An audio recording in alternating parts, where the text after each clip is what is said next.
شما در باره کدام دخترمازی سخن میکنید؟ در باره گنجینه. ما رو باغوش گرفتم مادر جون، همچون به احساسات داده شدم که ما خودم به ایست گریه کردم و اشک صمیمی بود. باور کن یک خیلش قرض میتی فکر میکنن معاش گرفتیم، فکری برگردوندنشم کردن در کار، مرد شدن در کار، رایش کن. چون فرزندان شما پسران شما کلان هستند، اونها زید نیستند که مادرشون در صحنه نقش بازی کنند. شوهر دیگر هرجوگردی نمیکند. با قول تاجیکای حاضره معشوقه بازی و عروس بازی نمیکند. آخر همسرم میگوید که با مادری تو که بسیار زق زق میکند و به عصبی من میرسد، من دیگر طاقت نمیکنم. محمد جان دویده میآید و مادری گم کرده اش رو پیدا کرد. این داروهایی که در نوار میبینید برای بیماری‌های مردانه و زنانه خیلی هم مفید است. خنکی دارید و از بیماری پروستات اذیت میکشید، با شما توصیه میدیم که از چنین داروهای شفابخش حتما استفاده برید. همچنین برای بقوت کردن مردانگی مهلت همخوابگی را زیاد کردن خیلی هم برای کس مفید است. نفرانی که از بی‌فرزندی یعنی بی‌ذریتی اذیت میکشند و یا در جای خوب پیشوبشان را داشته نمیتوانند، این نمودی داروها را استفاده نموده از این بیماری رها یابند. کوچالا این نمودی دارو برای روماتیسم، توبرکولوز، برانخیت و بوغم درد خیلی هم دوا بخش است. عربسکی ارکس باشد برای بی‌ذریتی را برطرف نمودن فایده بخش است. اگر میخواهید بردم و بقوت و نیرومند باشید، پس از داروهای شرکتی سوفسافدو استفاده نمایید. این مکانی که عین حال شما در نوار میبینید، مکانی که یک مادر تاجیک عین حال با صحنه‌های جالبش، با رول‌های تربیتیش در دل و دیده ما و شما موا گرفته است، زیست و زندگانی میکند. تماشاچیان عزیز، این نفر قهرمانی برنامه نشر اولین یک پیاله چای هستند با نام نزاکت بانو. بیاید تماشاچیان عزیز، هنر و مهارت نزاکت بانو رو در نوار یک جای خواهیم دید. میرویم به خانه‌اش. دوستان عزیز، ما امروز مهمانی خانه‌دانی اپای نزاکت گشتیم. خوش آمدی رستم جان، به خانه ما خوش آمدی. تشکر. ناراحت نکردین؟ نه. اپای نزاکت شما نشر اولین برنامه ما که یک پیاله چای نام دارد مهمان هستید و ما خواستیم که با پروژه‌های نو و نو ما مخلصان را شاد سازیم. از همین رو برای تشویش دادنمون عذر می‌پرسیم، ولی می‌خوایم که در اینجا هنر و مهارت دیگری شما رو به بیننده نشان دهیم. شما آماده اید که امروز به هر تماشابین ما یکون سورپرایز نشان دهیم؟ آماده‌ایم. اپای نزاکت رو همگان میشناسن از فیلم‌های تربیوی که عین حال همین چند ماه اخیر برآمد و همگان مخلص گشتن و شما رو شناختن، دوست داشتن. همچنین یک مادر تاجیک. چی سبب شد که یک بار شما همراه پسرتون روی صحنه برآمدید و اون کس اکتیور شدند و شما اکتریسه؟ تشکر زیاد رستم جان. راستی محمد جان رو به نهایت دوست می‌دارم، همچون فرزند خودم. هرچند مادر اساسیش من نیستم و پسر خواندم است. دو پسر من، دو پسر کلانی هم در عین حال در روسیه قرار دارند. محمد جان به من تکلیف کرد، گفتن که همخدی یک فیلم تربیوی هست، آماده هستید در فیلم ما اشتراک کردن. من راضی شدم. از همونجا در چند فیلم و شما و محمد جان ما رول بازی کردیم، فیلم رول مادر رو ما دیگه بچه شدیم رفتیم. در اول احساسی ترس فرا نگرفت؟ شما یک بار چقدر رول مادر رو از عهده‌اش برآمدید؟ مثل که چندین سال روی صحنه تئاتر کار کرده باشید. رحمت. میدونید خودش همین مادر شدن خودش یک مهارت اکتوری هم هست. در یک خیلی جا با خرسندی گپ میزنی، تربیت میکنی فرزند، این خودش همین صحنه زندگی است. نه از یگون چی ترس نداشتم. وقتی رول آفریدم، نقش رو آفریدم راستی، بعد تماشابین با من چند کسان نوشتن که نه اپا جان شما نقص بوسیدید. خودم هراس داشتم، گفتم نقص برآمد، از عهده‌اش برآمدم نه برآمدم، چه خیل شد. گفته میگیم نقص پسند آمد. مهم تماشابین بهای بلند را داد، بهترین بود. و اگر که ما درباره فیلم و کینو گپ زنیم، فکر میکنم صحبت ما به آخر میرسد. ببینید بهترش فهمیم که امروز شما برای تماشابین ما چی آماده کردن میخواهید؟ امروز برای تماشابین یکی از خورش هایی که دویم به خاندان خودم، به عائله خودم تیار میکنم. پسران من بسیار ناز میبینن این خورش رو. خورش از سبزوات و مرغ و تخم و از همین چیزای برات است. در اول نوار اینا رو هم گرفتم. از طرز همین رو تیار میکنیم و بعد به تماشابین پیشکش میکنیم. نام خورش شما؟ نام خورش آفتابک.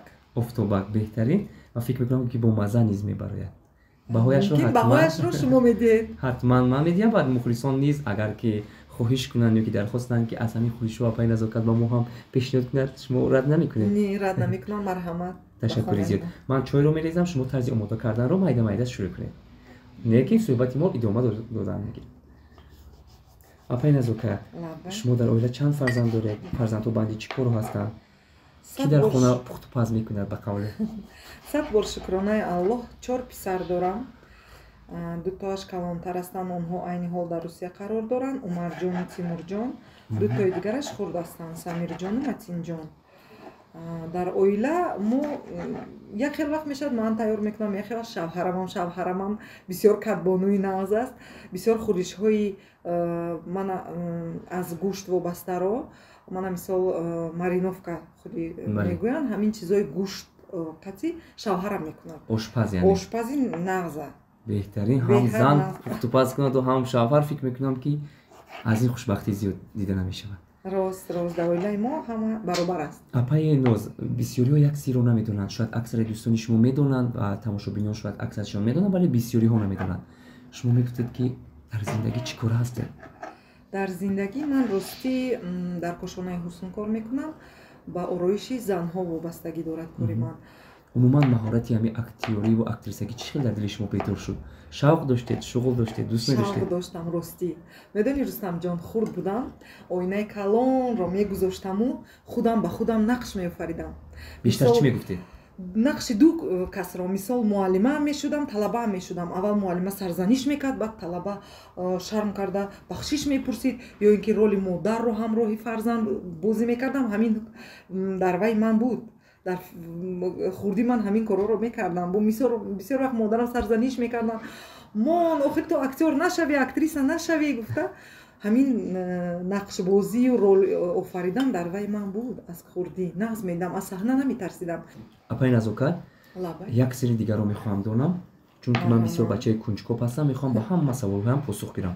чун фурсат муносиб аст, ба сари дастархон ҳастем, дар ин ҷо нон ҳаст, намак ҳаст ва ҳар чизе ҳаст. шумо бепинҳонӣ метавонед ки ба тамошобини мо қисса кунед. албатта. чаро иҷозат додед ки духтаратон сарвианда шавад? чӣ хел шумо дар бораи кадом духтарамозе сухан мекунед? дар бораи Ганҷина. Ганҷинаҷон, бале, ганҷинае ки сарвоянда аст ва ҳамагон мешиносанд, медонанд. духтари бисёрам ҷавон аст. ӯ дар ҳама ҷо гуфта гашта ки Назокат модари ман аст ва ман барои момонам ба қавле мемураму зинда мешавам. дар тамоми интернетҳо мебинам акси шумо ӯ якҷоя аст. ӯ шуморо ба оғӯш мегӯяд, шумо ӯро буса мекунед. мегуфтам ки ин муҳаббати шумо дар ҳақиқат модариву духтарӣ аст?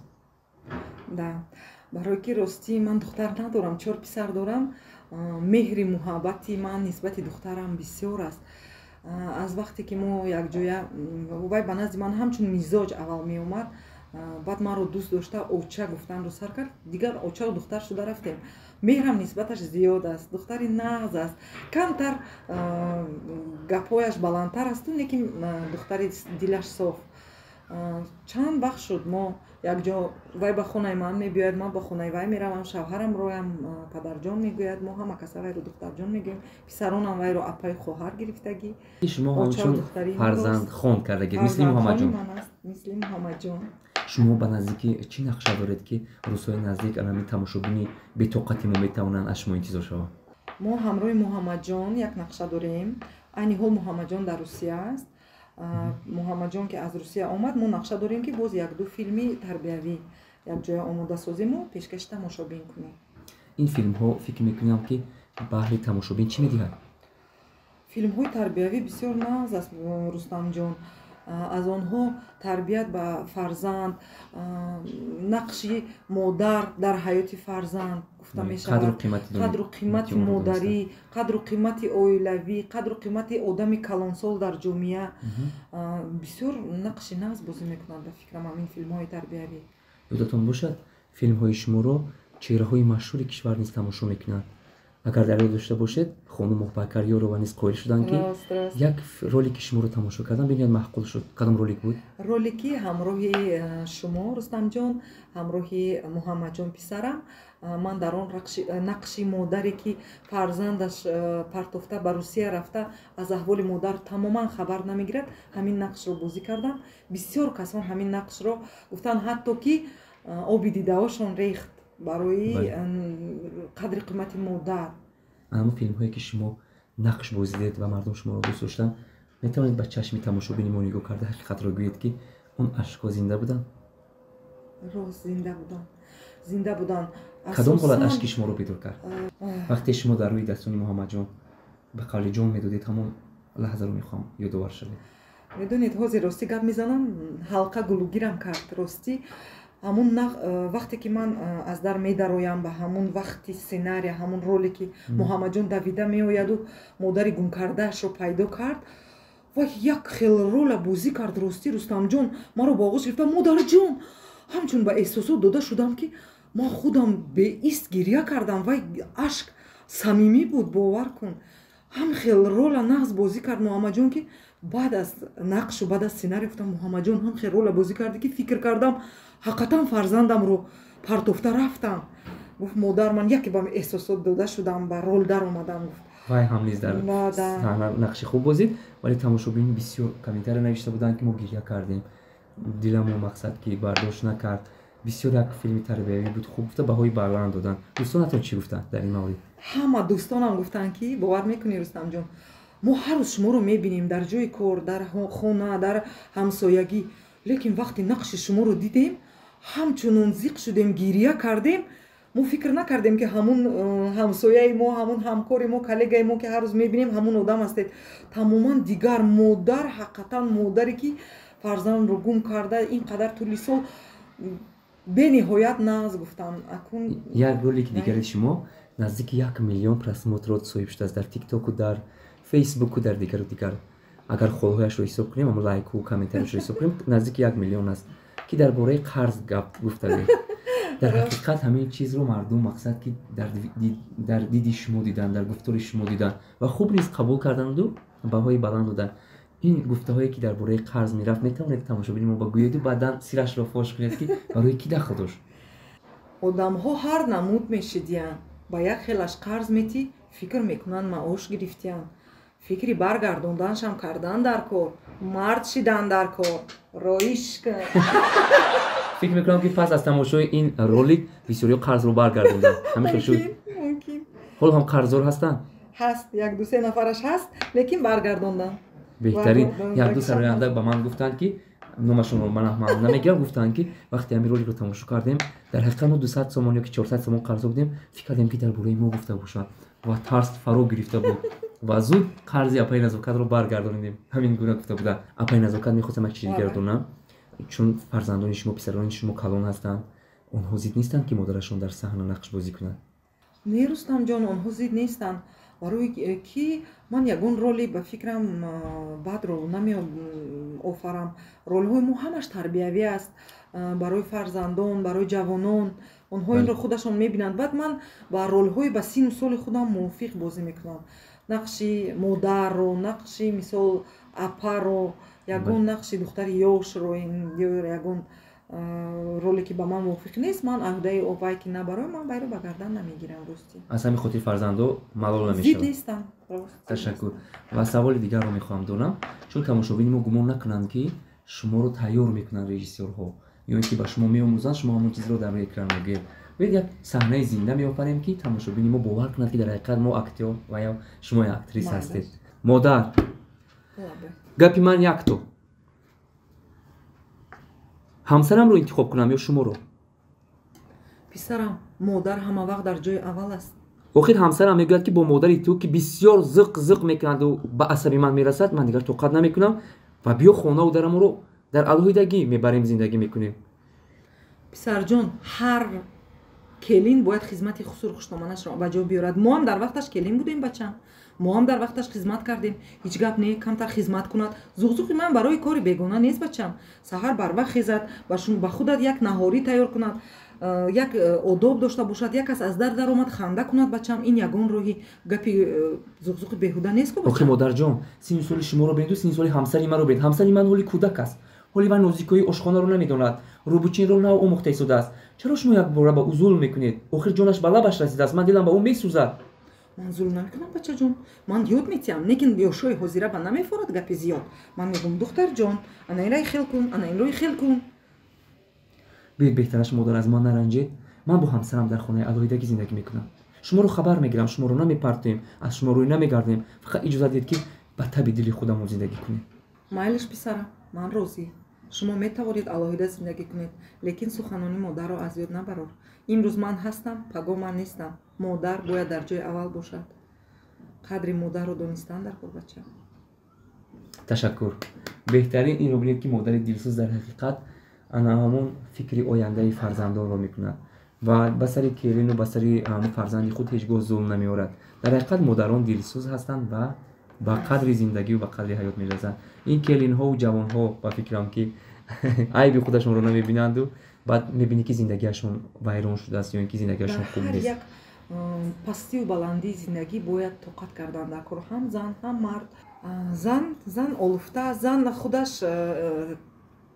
ин як баҳор аст, ин як гул аст. зан ҳама вақт бояд ба худаш аҳамият диҳад, чӣ дар ҷомеа, чӣ дар хонадон, чӣ дар пеши шавҳар.